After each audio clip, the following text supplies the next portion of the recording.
Esta semana, Ricardo Araújo Pereira sente-se fiscalizado. Pedro Mexia declara-se magiar e João Miguel Tavares considera-se Jesus Cristo, tal como Donald Trump. Está reunido o programa cujo nome estamos legalmente impedidos de dizer.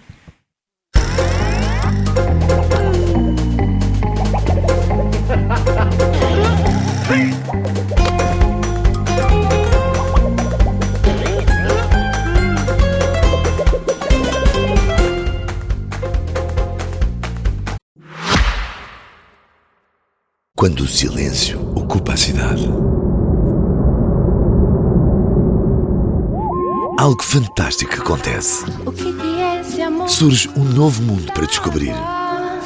Chegou o novo Toyota CHR Plus, um SUV 100% elétrico com até 607 km de autonomia. Descubra a confiança elétrica do novo Toyota CHR Plus em toyota.pt.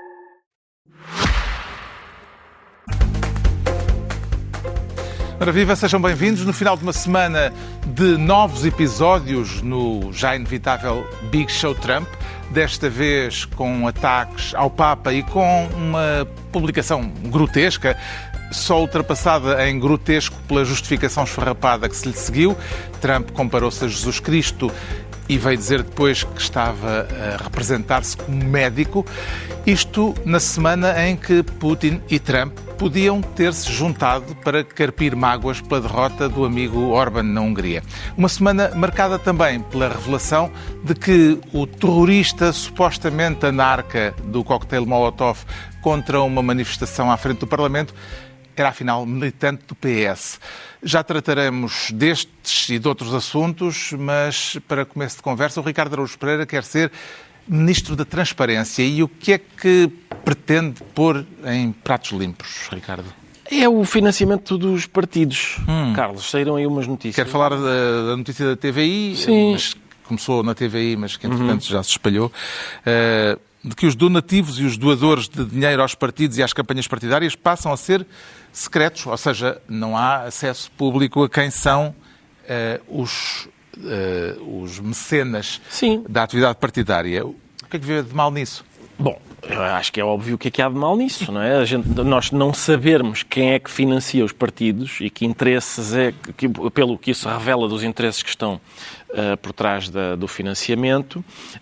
Mas a primeira notícia dizia que a entidade que pretendia agora, deixar isto mais opaco, o tinha feito na sequência de objeções ou de problemas levantados pelo Bloco de Esquerda, pelo PCP e pelo Chega.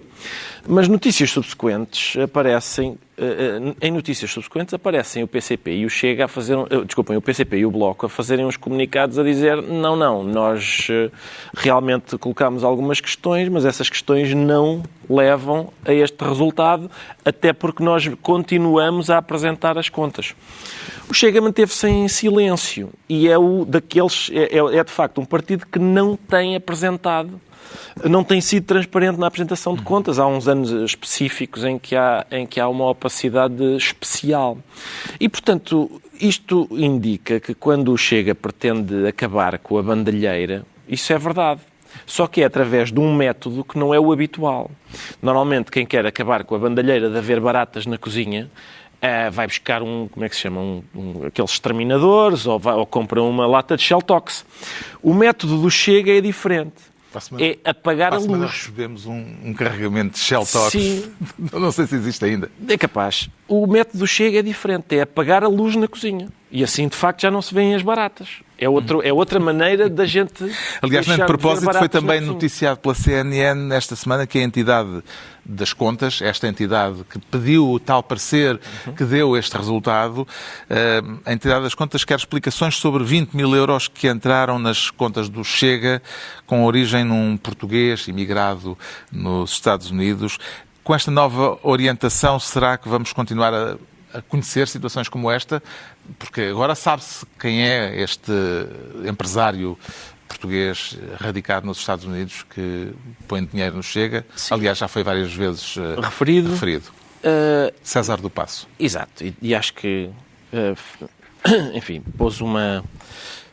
tentou fazer com que a sua página da Wikipédia não discriminasse determinados factos. Mas sim, esta iniciativa faz com que casos como esse passem a ser... enfim, a comunicação social deixa de ter acesso a eles. Era uma coisa que a comunicação social fazia e era considerada, como é óbvio, jornalismo. Quando se escrutina os outros países, os outros partidos, é excelente. Quando se escrutina o Chega, é o que chama-se jornalismo. O que parece estar em causa é o princípio da proteção de dados.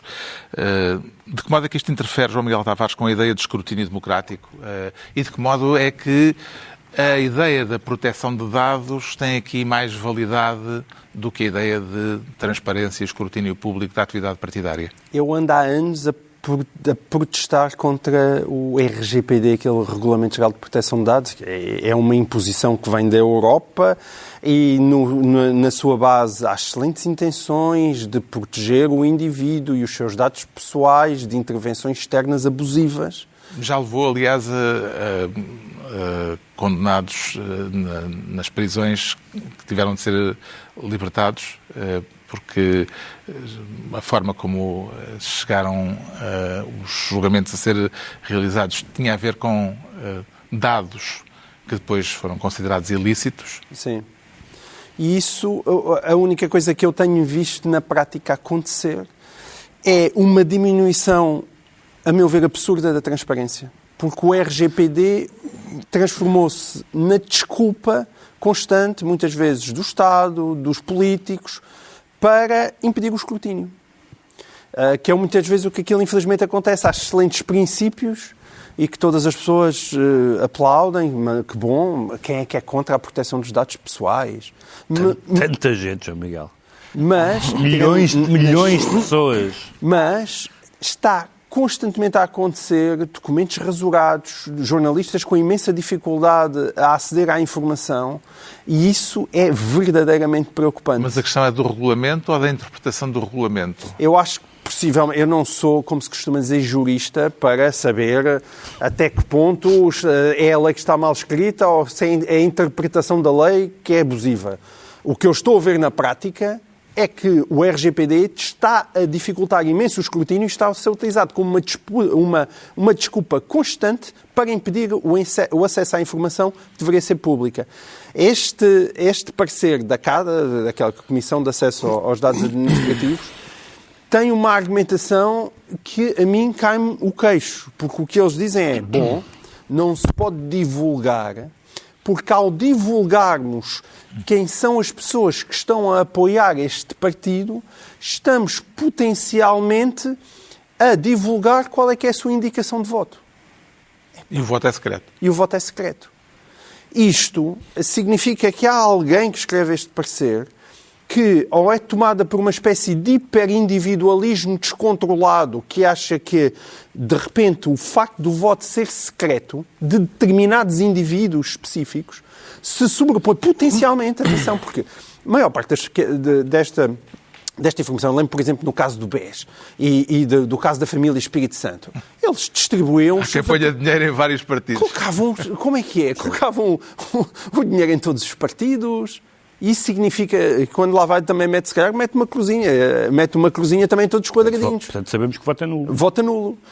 Isto não faz nenhum sentido, porque se é verdade que potencialmente nós podemos desconfiar que a pessoa que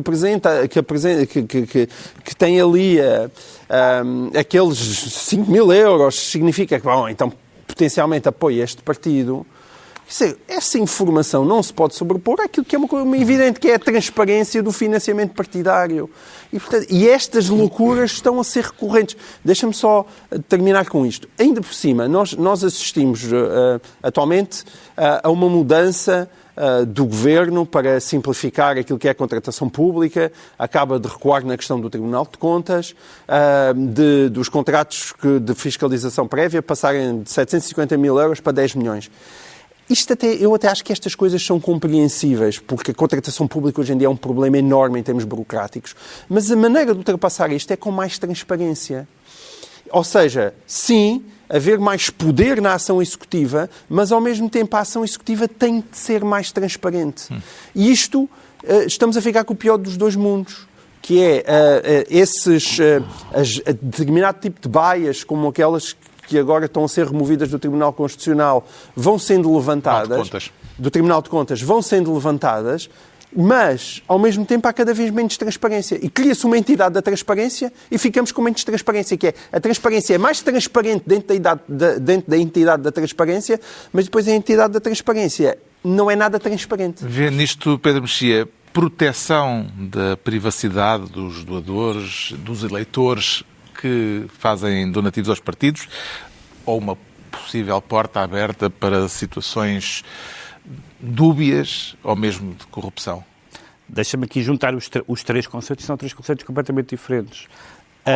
A proteção de dados pessoais, para mim, é uma coisa indiscutivelmente meritória e importante, até porque, ao contrário do que o João Miguel aqui sugeriu, há milhões de pessoas que querem saber os nossos dados pessoais. Aliás, há umas que sabem porque nós os damos, não é? Portanto, a questão de proteção dos dados pessoais não é uma preocupação exótica, é uma preocupação fundamental para quem, como nós, vive online, de uma forma ou de outra.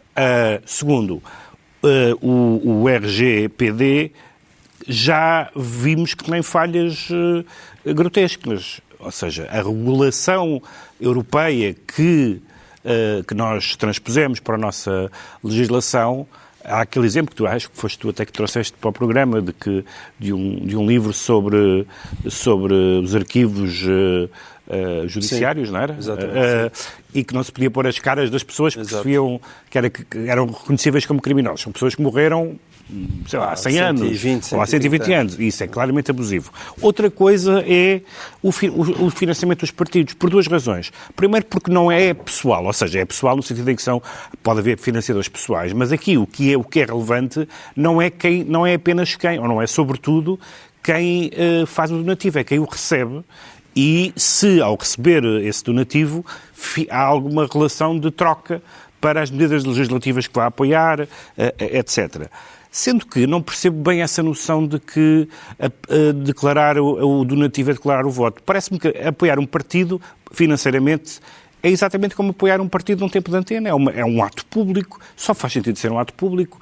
Qual é a razão que faz com que uma pessoa não assuma o seu empenhamento? Quando foi as eleições presidenciais, houve muita gente a criticar as pessoas que estavam a dizer, mas estão a apoiar um candidato em público, o voto é secreto. O voto é secreto para quem quiser que seja secreto. Não há nada de errado. E também não há nada de errado em financiar um partido. Mas o que prevalece nesta relação é que o apoio a um partido seja um ato de natureza pública, no sentido de publicitada, e que, sem o qual nós temos muita dificuldade em lutar contra a corrupção. Entregamos ao Ricardo Araújo Pereira a pasta de Ministro da Transparência. O João Miguel Tavares quer ser desta vez Ministro da Radicalização e pode ser um perigoso anarca sendo militante do PS, João Miguel Tavares?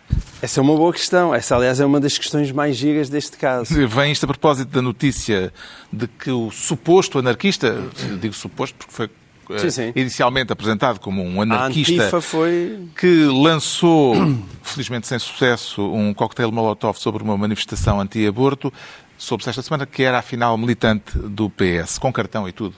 Surpreendeu esta revelação? Não, acho que surpreendeu toda a gente, incluindo o PS, não é? Exato. Ele era militante do PS há muito pouco tempo, aparentemente desde 2024. E a primeira coisa que eu acho que se deve dizer, neste caso e noutros, quer dizer, não é por ele ser militante do PS que o PS possa ser minimamente envolvido naquilo que aconteceu. Mas vai haver quem queira saber quem é que lhe assinou a ficha de militante. Isso sim, mas isso também parece que é interesse público. Mas quer dizer, pessoas doidas, ou que, quer dizer, eu acho difícil classificar aquele gesto que não um gesto mais ou menos desvairado. Isso pode acontecer em qualquer partido. Agora, eu fiz questão de até trazer isto para aqui por causa da capa do Correio da Manhã, porque a capa do Correio da Manhã tinha uma expressão muito engraçada sobre este tema, que identificava a pessoa, e depois, no pós-título dizia-se, radicalizou-se nos Estados Unidos. E é curioso, e eu fiquei a pensar naquilo, não é? Porque é uma expressão que nós estamos habituados a ouvir em relação ao terrorismo islâmico. Sim. Radicalizou-se na Arábia Saudita, radicalizou-se no Afeganistão, radicalizou-se no Paquistão. E agora, de repente, vem alguém que se radicalizou nos Estados Unidos da América. E eu acho que isso deve ser um alerta, porque se calhar é realmente possível andarmos a radicalizar pessoas nos Estados Unidos da América. Não conheces pessoas que se radicalizaram em Oxford? Eu conheço várias. Mas é esse o ponto, várias. Precisamente isso.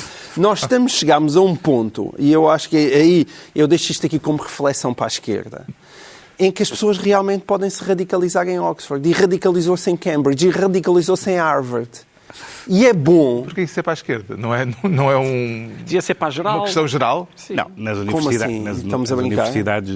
Essas universidades não são polos direitistas internacionais. Não são. É internacional direitista, é a mesma coisa. Tu também podes dizer que Aliás, era um cristão fundamentalista e radicalizou-se no Paquistão. É impossível, mas digamos que é pouco provável. É só porque vocês estão a pensar só em universidades de ciências sociais e eu estou a pensar em faculdades de economia. Também é possível. Sim, é verdade. Radicalizar-se. Mas Na London School of Economics. sabes o que é que eles tendem a fazer? Ficam ricos e não mandam coquetéis Daí molotov. a guerra civil na nova.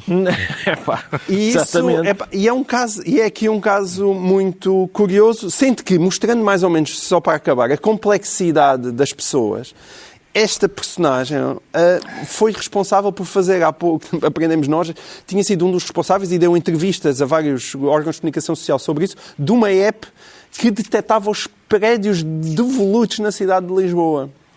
E eu lembro-me disso, porque houve muita gente a cair em cima dele, a dizer que ele não podia fazer aquilo, e eu, na altura, disse, não, bravo, eu acho que essa app faz imensa falta. Portanto, a mesma pessoa conseguia estar num projeto altamente meritório de mostrar quais eram os prédios devolutos de Lisboa, a seguir passar-se da cabeça e atirar um coquetel molotov e, entre uma coisa e outra, radicalizar-se nos Estados Unidos da América. Se calhar foi o inventor do excelente slogan tanta gente sem casa, tanta casa sem gente. É possível. Que é um ótimo slogan, atenção. É possível. A direção do PS suspendeu este militante, Nuno Vassalo, admite vir a expulsá-lo. Porquê é que não o terá expulsado de imediato, Pedro Mexia?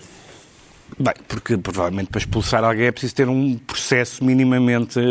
não é ali uma notícia, vais para a rua, não é? Eu ainda pensei que fosse, quando li essa notícia, que fosse um processo de, como houve em França e em Inglaterra, um processo de entrismo, não é? Houve momentos, por exemplo, no Labour e no Partido Socialista Francês, o Mélenchon, por exemplo, que era trotskista, e que decidiram todos filiar-se. Houve alguns que se filiaram no Labour no tempo do Corbyn, mas não creio que haja um entrismo no PS. Eu sou um grande entrista, pouca gente diz isto, mas eu sou um grande entrista em termos de anarquismo porque eu acho que metade dos anarquistas portugueses são livreiros. E, portanto, e metade dos monárquicos também. E, portanto, são duas espécies que eu prezo muito, porque se acabassem os monárquicos e os anarquistas, onde é que se compravam livros com mais de 10 anos? Que é o que se chama hoje um livro antigo. A 3 euros. Exato. O que é que destacaria do perfil vida público deste terrorista incompetente, Ricardo Araújo Pereira? Essa é a primeira nota que eu gostava de saudar. O meu tipo de criminoso favorito é o criminoso incompetente. E fala-se tanto contra a incompetência em Portugal, e de facto há muita em várias áreas. Era justo que também houvesse na área da criminalidade e que tivéssemos criminosos incompetentes. O advogado dele, o Ricardo Sá Fernandes, veio dizer que ele só tentou atingir a escadaria. Foi a escadaria que... Eu vi esse argumento e eu não sei se é uma defesa excelente neste sentido. Ou seja, o argumento diz o seguinte: ele não queria de facto chegar fogo às pessoas que estavam a manifestar-se pacificamente. Queria atingir as escadas para simplesmente intimidar, causar o pânico, etc. Ou seja, não era para...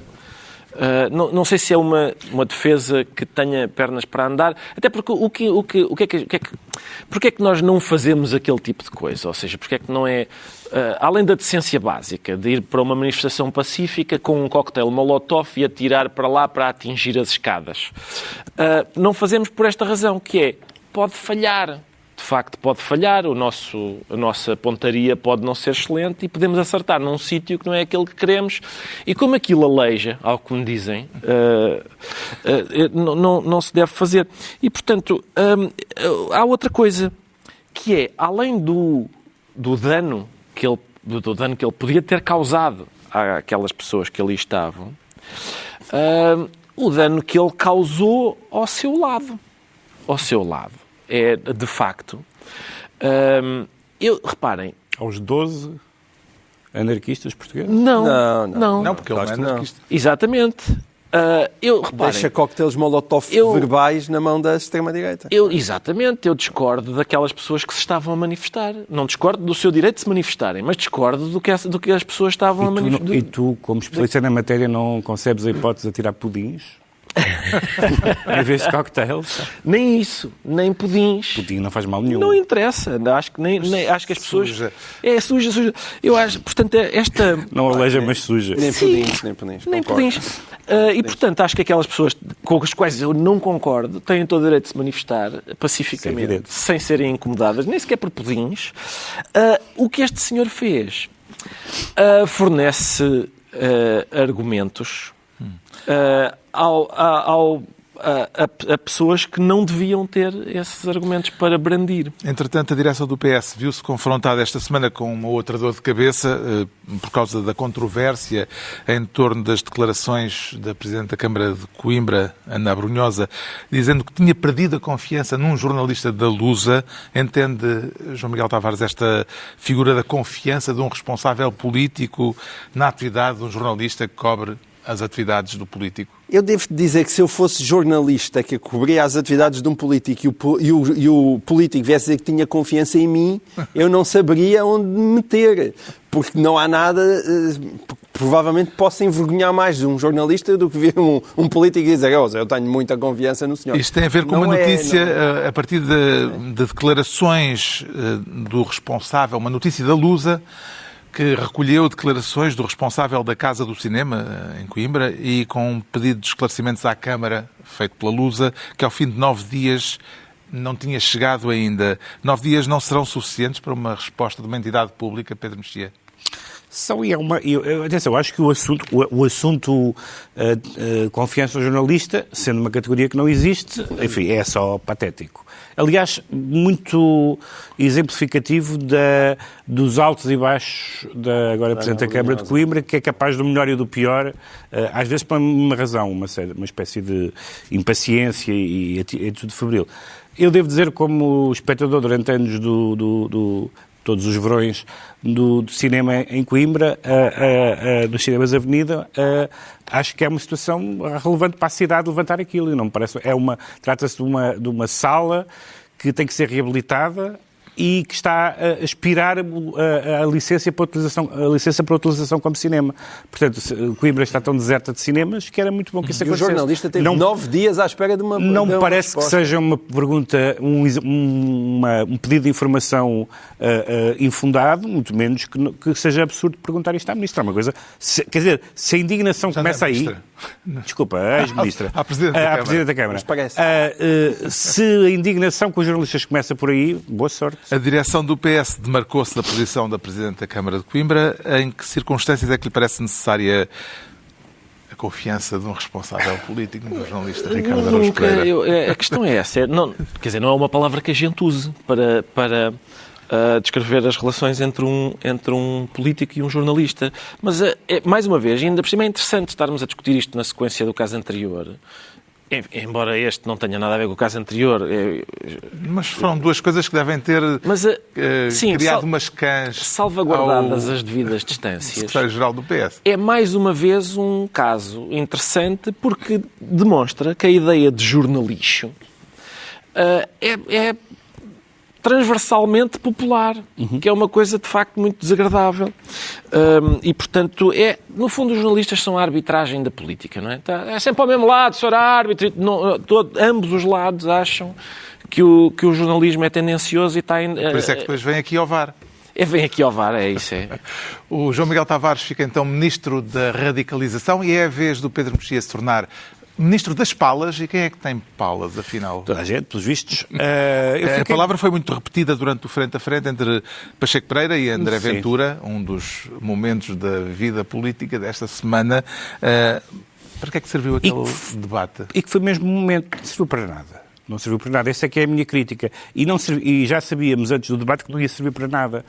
Por duas razões, ou por três. A primeira é que seria muito interessante que se, por exemplo, que houvesse um debate sobre aquele assunto, que não é um assunto tabu, nem deve ser, sobre, não exatamente a ideia de comparação, que me parece uma coisa um pouco infantil, mas sobre balanços e contras, mais e menos, dos períodos históricos, e ali passava pelo número de presos políticos, no Estado Novo e no Preco, que desde logo é uma comparação complicada de fazer pela diferença de duração dos dois regimes, chamemos de regime ou Preco, mas o período, e depois pelo facto de se contar ou não no Estado Novo com as prisões africanas e se contar ou não com os combatentes africanos nas guerras em África. Pronto, tudo isso era complicado. Agora, primeiro, Pacheco Pereira desafiou André Ventura para um debate presumindo duas coisas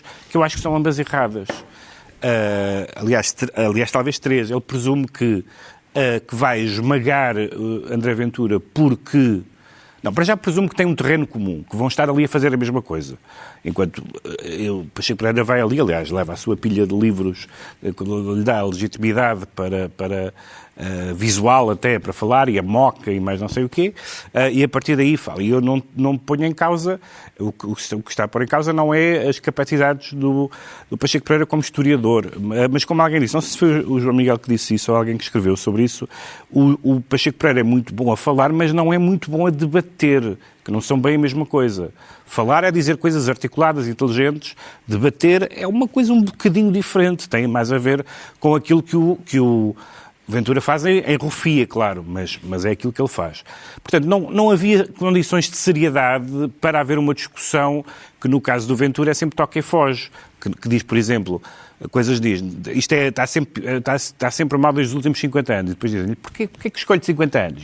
Não, podiam ser 100. Mas não podiam ser 100, porque está lá 50 anos de propósito. Portanto, que desmente o óbvio.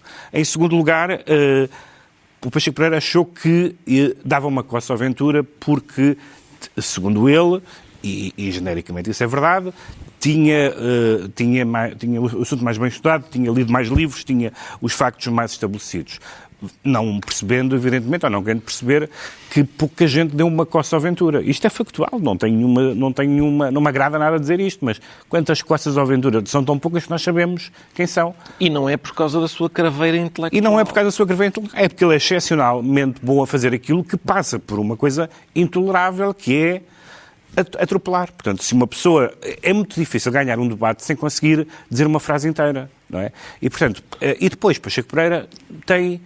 Assim como o Ventura tem a doença patológica da mentira e da agressividade, Pacheco Pereira tem sempre a tentação de mesmo quando tem razão, de estar sempre numa autossuficiência intelectual. Eu imagino que o Aristóteles não ia para a cama tão satisfeito consigo próprio, dizer, pronto, já não fiz nada hoje, foi um tratado sobre física, amanhã há de ser um sobre óptica ou qualquer coisa do género. E ele não percebe que isso é fatal no espaço público, num debate em que ele esteja a ser ouvido como um intelectual. E eu leio o Pacheco Pereira desde que leio jornais, li praticamente os livros todos dele, não tenho nada contra o Pacheco Pereira desse ponto de vista, mas era fatal, evidentemente, que o Ventura utilizou isso e depois ele próprio Ventura fez desentendido, fez imensos jogos, fez imensas comparações absurdas. O debate em si é interessante, mas não era um debate com aqueles dois, nem em 50 minutos de televisão, que em tempo útil de jogo, digamos assim, é muito menos que 50 minutos. Ficou esclarecido sobre o que estava em causa, João Miguel Tavares? Eu acho que o debate serviu para alguma coisa, desde lá porque ele entusiasmou tanta gente e deu origem a tantas reflexões sobre o debate, que o debate tinha ali qualquer coisa que interessava às pessoas. Eu acho que isso não deve ser Mas a maioria das pessoas que escreveram sobre o debate foi a dizer mal do debate. Sim, mas é aquela coisa que dizes, mas ao mesmo tempo não resistes de escrever. Eu já escrevi um texto e estou quase com vontade de escrever um segundo, ainda estou a decidir. Não, mas isso é importante, ou seja, há ali qualquer coisa que faz as pessoas vibrar. Porque há uma discussão de base que é relevante. A discussão de base é relevante e de base de todas as mentiras que António O quê? De todas as mentiras. Criaram um Frankenstein. É o adiantado da hora. Todas as mentiras que André Ventura já disse, aquela de facto não foi das maiores. De todas. Aquela de que Salazar nunca mandou prender ninguém? Não, a dos presos. Os presos durante o pré que eram mais numerosos do que antes de 24 de Abril. Apesar de tudo o que ele disse no Parlamento, não devia estar próximo da verdade, porque ele começa o debate a corrigir, a dizer, bom, vamos debater não o que eu disse, mas a versão corrigida ele faz que eu logo vou uma versão apresentar. encurtada. Claro, então, com certeza, ele é altamente simplificador, mas a maneira como ele foi corrigido por muitos fact-checks é, a meu ver, absurda. Porque dão aquilo como falso e, na verdade, aquilo que ele está a dizer é enganador. Mas vá, mesmo que nós não entremos por aí, mas se quiserem podemos entrar, que é uma discussão mesmo muito interessante. O moderador não deixa. Nem sequer sei se é o ponto forte. O ponto forte dele é a crítica de que se passa por cima desses FP25 como se não tivesse existido. Eu acho que há duas coisas que se passam. Existe uma direita que tende a desvalorizar aquilo que é a violência do Estado Novo, que é uma ditadura, de certa maneira, branda, no sentido em que, quando se compara com outras ditaduras, não morreu. Não morreu a quantidade de gente que morreu em Espanha, nem em Itália, nem no Chile, nem no Brasil, nem em montes de sítios, não é? Nesse sentido. Agora, há um aparelho repressivo, desde logo, existe a tortura, não existe liberdade de expressão, e, portanto, aquilo é uma ditadura. E, portanto, sendo uma ditadura, não se deve confundir aquilo que são instrumentos repressivos estruturais com aquilo que é a loucura do PREC. Portanto, logo aí há uma comparação que não se pode fazer daquela maneira como André Ventura gosta. Mas, em certo sentido, também são estruturais, porque a violência é própria das revoluções. Das períodos revolucionários. E até a nossa foi bastante suave. Mas, do outro lado, existe também, da parte da esquerda, de facto uma desvalorização. Não foi uma revolução branda a comparar com outras revoluções? Não, foi uma revolução branda. Ok. É só porque, como estavas a dizer, que era uma ditadura branda a comparar com outras ditaduras, eu acho que depois também é justo. Mas sabes o que é que tens que acrescentar? Da mesma maneira que eu te disse que, apesar de ser uma ditadura branda, há um aparelho repressivo, nós, apesar de termos tido uma revolução branda, houve torturas e prisões inacreditáveis. Num período revolucionário. Sim, exato. Sim, Ricardo, a conclusão do debate é, olha, parece que o período revolucionário foi um período revolucionário. Mas o problema é que as pessoas não têm uma noção precisa disso. Enquanto tu sabes, durante o Estado Novo, houve a PIDE, e há uma historiografia que conseguiu estabelecer isso de forma clara, não existe uma historiografia que tenha estabelecido de forma clara aquilo que aconteceu no pós-25 de Abril e os abusos do PREC. E, portanto, existe também uma esquerda que tenta apagar isso porque acha que isso é desvalorizar os méritos da Revolução. E eu gostava que nós já fôssemos todos suficientemente... Não sei se isso é verdade do ponto de vista da historiografia. Tu podes dizer que o cidadão comum não tem a noção. Mas é essa a luta. Não, mas há livros publicados. Claro que há livros publicados, mas a luta é essa. Trabalho feito. Porque quando... Repara, se tu disseres... O relatório das sevícias... O relatório das sevícias é um relatório que tu tens de te esforçar imenso para encontrar em alfarrabistas, que não está publicado... Encontra-lo na net se quiseres. É fácil mas é difícil de encontrar. As pessoas não têm isso na cabeça. E, portanto, essa também é uma luta... monarca com o anarquista... Miguel, está na internet. A partir do momento em que tu dizes uma coisa que está na internet é difícil de encontrar. E a pornografia também é difícil de encontrar. Não, está mais... Mas é mais fácil. Relatório das sevícias aparece. Ricardo, o que eu te estou a dizer é importante. Quando alguém te diz, por exemplo, não vamos agora para os números de presos das colónias... Experimenta pôr relatório das sevícias e depois a seguir põe stepmom. Eu digo, Ricardo, é igualmente fácil, aparecem-te os documentos. Se tu disseres a uma pessoa no meio da rua... Se tu disseres a uma pessoa no meio da rua que em Portugal continental havia menos presos antes do 25 de Abril do que houve na altura do PREC, essas pessoas ficam surpreendidas. Essas pessoas ficam surpreendidas. As pessoas não sabem isto. E, portanto, é uma discussão que vale a pena ter, mas ouçam... Vale a pena ter entre historiadores. Não vale a pena ter entre historiadores. Nós todos que já somos adultos para explicar o que foram as maravilhas da Revolução e aquilo que foram as suas desgraças, e as duas coisas coabitam. Como o próprio Estado Novo foi uma coisa nos anos 30, foi outra coisa nos anos 40, foi outra coisa nos anos 50, foi outra coisa nos anos 60 e foi outra coisa nos anos 70. Podemos começar a ter discussões Gostou do debate, Ricardo elaboradas? Não. A nossa ditadura, a ditadura portuguesa, foi branda para mim, porque eu nasci no dia 28 de Abril. Nasci 3 dias depois do fim. Aliás, esperaste. Para mim, esperei à espera, e para mim foi branda. Para quem foi perseguido, torturado e morto, não foi assim tão branda. Portanto, é uma questão de perspectiva. Como o Marquês de Pombal. Certo. Agora, o Marquês de Pombal também não era muito brando. Também não era muito brando. Foi as duas coisas. Certo. Mas, portanto, a questão aqui é a seguinte, eu acho que o Pacheco Pereira, cuja calma eu devo louvar, eu acho que a calma de Pacheco Pereira durante o debate é realmente admirável. É admirável. Ele borrifa-se enfim, conseguiu... E acabou muito bem ao dizer que um dos problemas grandes do Chega é a crueldade. Sim, mas eu acho que o que eu critico no Pacheco Pereira é que me parece que ele teve uma inclinação, digamos, tauromáquica para propor este debate, no sentido em que ele pensou, estas faenas não têm corrido bem porque ele ainda não apanhou um forcado a sério. Pois. E, portanto, aqui o Salvação Barreto intelectual vai-lhe explicar como é que é. E não é verdade. Não é verdade porque com a postura do André Ventura e o modo de argumentar do André Ventura, eu ganho um debate sobre a Terra ser plana. Portanto, para já, isto é o equivalente a pôr o Carlos Fiolhais a debater com um senhor que diz que a Terra é plana. Não vejo razão para existir esse debate. Não estou a falar sobre ganhar o debate. Estou a falar, embora eu tenha ouvido pessoas a dizer que ganhou e marcou mais pontos. Eu garanto que marco mais pontos num debate sobre Terra ser plana com aquele modo de argumentar e com aquela postura. É um problema de expectativas. Não queres ouvir? Não queres ouvir? Não queres ouvir? Não queres ouvir? Sim, mas é um não quero ouvir. Não quero ouvir. Expectativas. Tenho o povo português também. O povo português tinha expectativas e afinal foram agoradas por causa desta revolução. Foi miserável esta revolução.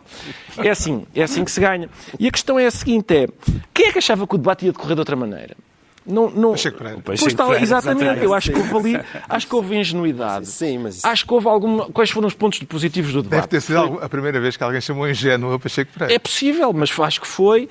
Houve alguns pontos positivos no debate que foram o facto de nós percebermos que há para o André Ventura mortes lamentáveis e mortes que lhe dão imensa vontade de rir, como a do Humberto Delgado. Há aqui, eu acho que, enfim, vêm aí os 100 anos do 28 de maio, não sei se alguém já tinha assinalado, mas acho que estão reunidas as condições para o assinalar melhor agora.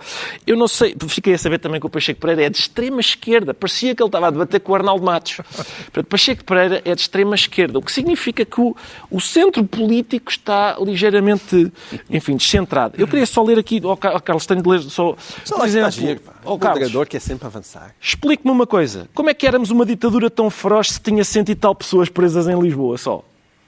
Estás a perceber onde é que isto quer chegar? Como é que a ditadura é tão feroz? Claro. Só 100 pessoas é que estão presas. Sabes que é que... Claro, havia muitas outras que não estavam presas, porque sabiam que estando 100 pessoas presas, o melhor é eu estar calado, que é para não ser preso também. Sabes que regime é que tinha muito poucas pessoas presas? O absolutismo francês. Exato, exatamente.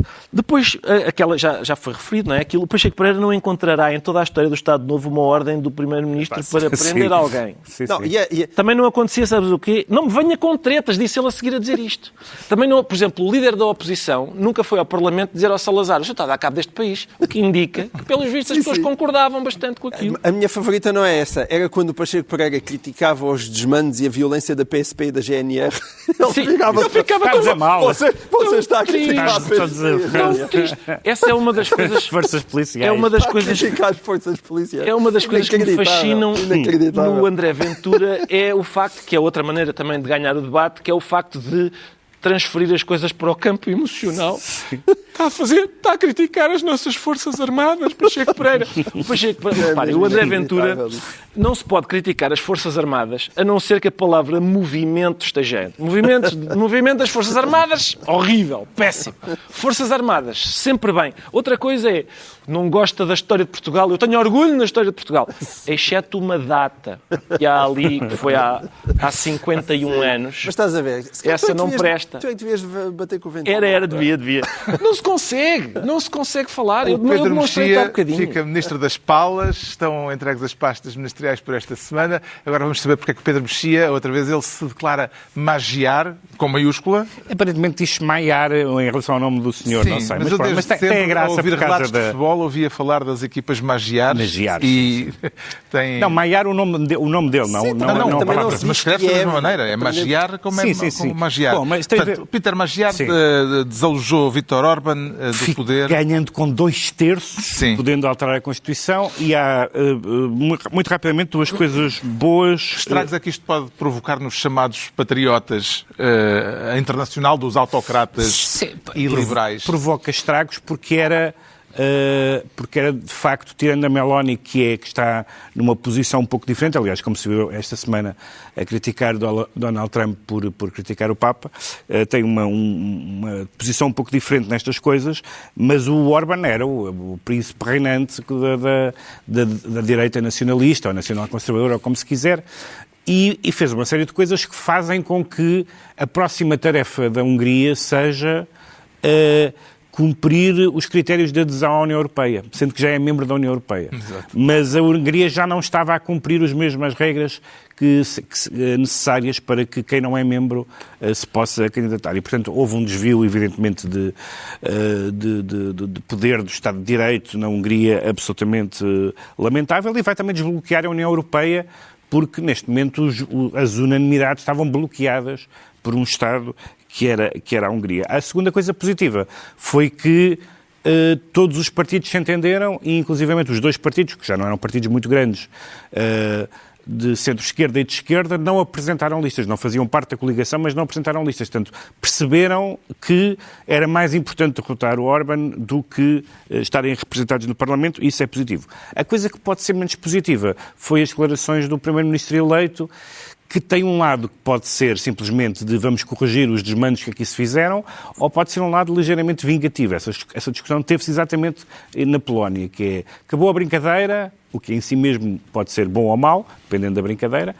Isto é, se acabou a brincadeira em termos de desmandos em relação ao Estado de Direito, ainda bem que se acabou a brincadeira. Se é payback time, se é a hora da vingança, isso não é muito bom. Portanto, E a última nota, só para dizer, isto que é ganhou um líder da direita, e nem sequer é da direita fofinha, como se diz em Portugal. Ele, aliás, já há 2 anos estava com Orbán. Estava com Orbán, e já depois de ganhar as eleições, falou na imigração e falou de uma... dizer que é uma grande caixinha de surpresas.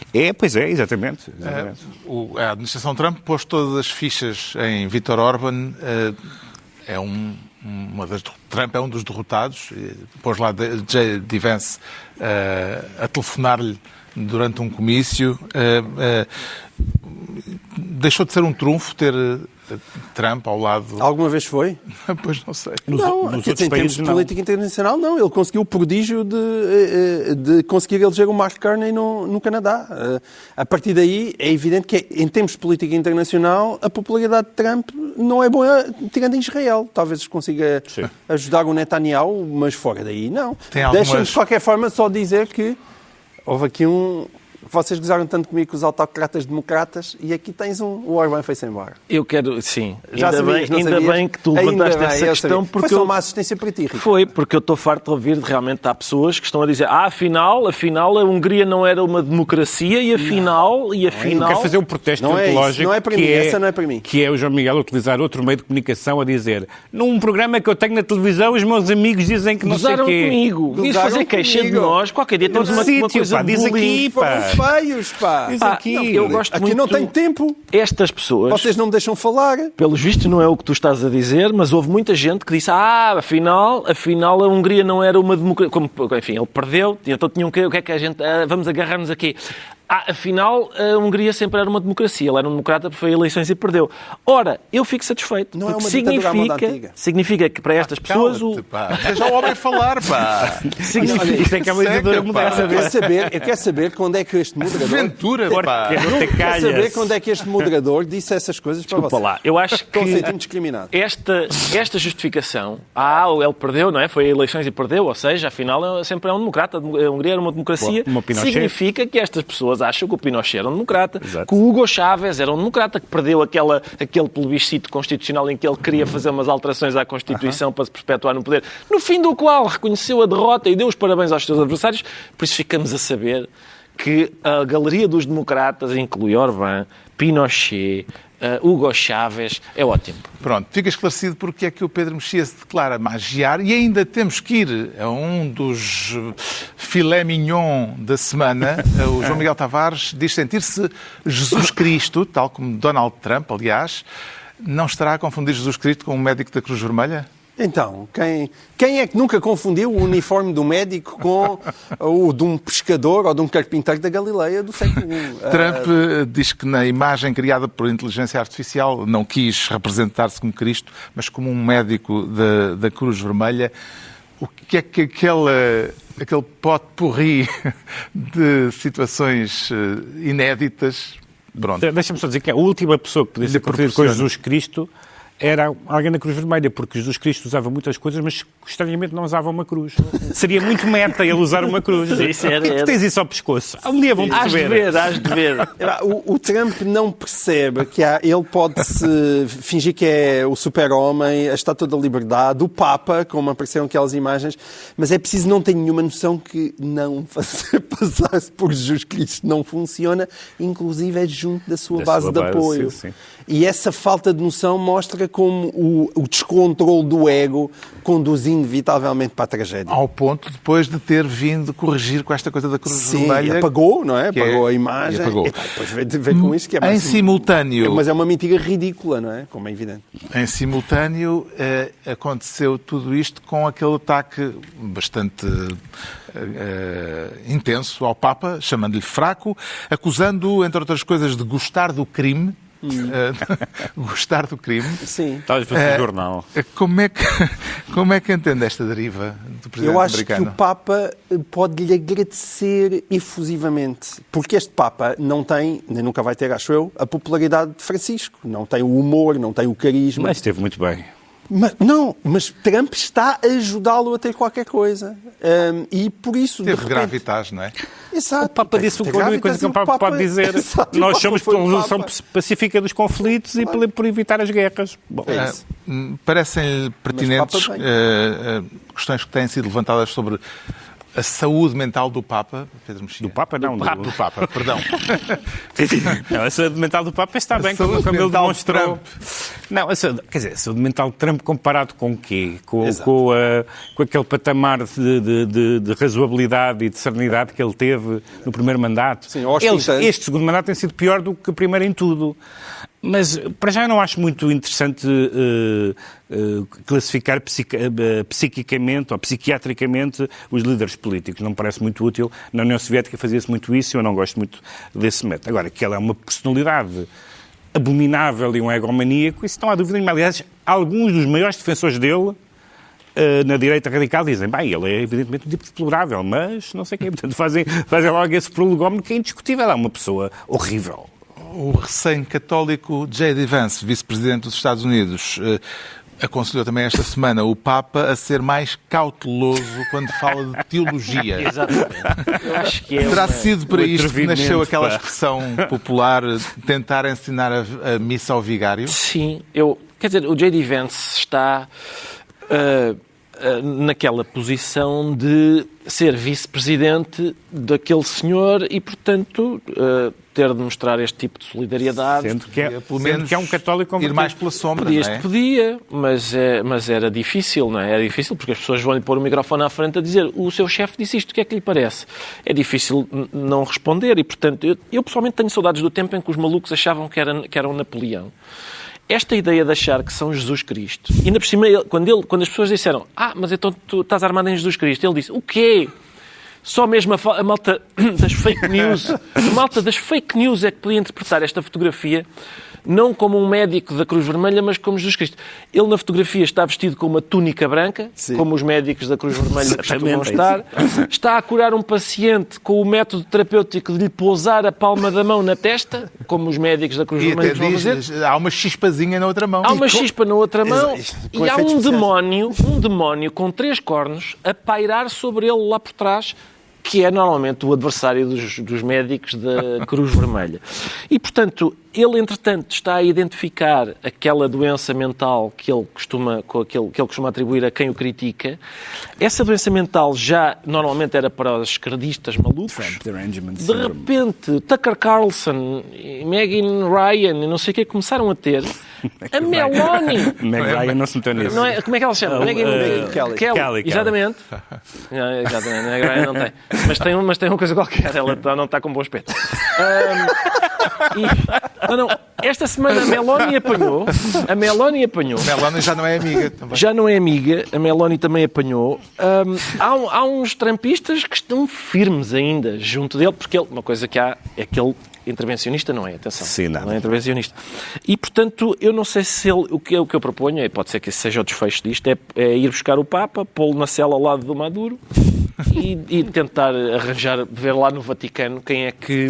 Pelos vistos, o irmão do Papa é bom. O irmão do Papa é bastante mais do irmão, que é maga. É maga. Tem o mesmo apelido, em princípio... Mas ele estás a dar uma ideia ótima, cinematográfica, não é? Os Navy SEALs, de repente... A Guarda Suíça. Ao Vaticano. Eliminam a Guarda Suíça. Varrem 2 ou 3 daqueles arlequins. Fazem uma cena tipo Indiana Jones, aparece os guardas suíços. E o trampismo português? E raptam o Papa. O trampismo português está muito firme. Vamos ver até quando. Porque é sempre... Nós pensamos, não, agora é que eles vão dizer, pronto, eu a partir daqui já não vou. Mas essa barreira tem sido posta tantas vezes. Eu estava à espera que fosse agora com Jesus Cristo. Há pessoas nos Estados Unidos que disseram, mas não, a partir de Jesus Cristo eu já não vou. Mas aqui não. Aqui ainda há muita gente... Eu ponho-me a imaginar o que é preciso.